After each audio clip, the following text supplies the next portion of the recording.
केंद्रीय सामाजिक न्याय राज्य मंत्री रामदास अठावले ने वरिष्ठ कांग्रेस नेता गुलाम नबी आजाद और कपिल सिब्बल को कांग्रेस पार्टी से इस्तीफा देकर भारतीय जनता पार्टी में शामिल होने का सुझाव दिया है।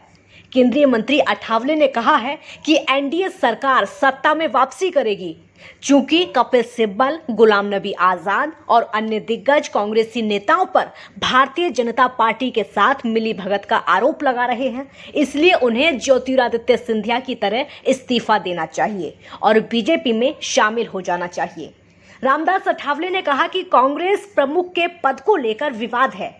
राहुल गांधी ने सिब्बल, आजाद पर भाजपा की ओर से काम करने का आरोप लगाया है, इसलिए मैं सिब्बल और आजाद से कांग्रेस से इस्तीफा देने का अनुरोध करता हूं। उन्होंने कांग्रेस का विस्तार करने में कई साल बिताए हैं, लेकिन उन्हें अब इससे बाहर निकलना चाहिए और बीजेपी में शामिल हो जाएं। अठावले ने यह भी कहा कि अगर उनका अपमान किया जा रहा है तो उन्हें कांग्रेस वैसे ही छोड़ देनी चाहिए जैसे ज्योतिरादित्य सिंधिया ने किया था। यहां तक कि सचिन पायलट ने भी ऐसा किया था, लेकिन उन्होंने समझौता कर लिया।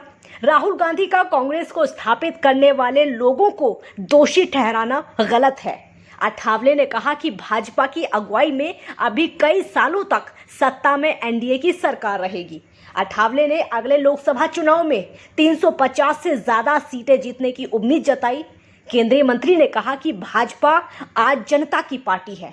सभी जाति, संप्रदाय और धर्म के लोग भाजपा में शामिल हो रहे हैं। ये आने वाले चुनावों में जीत हासिल करती रहेगी और कांग्रेस का सफाया करेगी।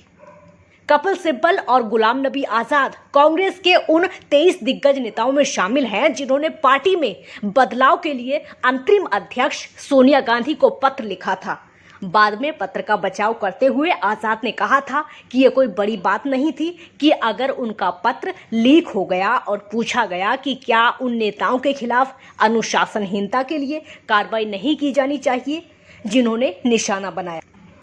आपको बता दें कि ज्योतिरादित्य सिंधिया भी कांग्रेस से बगावत करके बीजेपी में शामिल हो गए थे और उन्होंने तो कांग्रेस पर यहां तक आरोप लगाए थे कि पार्टी में उनकी अनदेखी की जा रही है, साथ ही उनकी बातों को तवज्जो नहीं दी जा रही है, जिसके चलते वो बीजेपी में शामिल हो गए थे।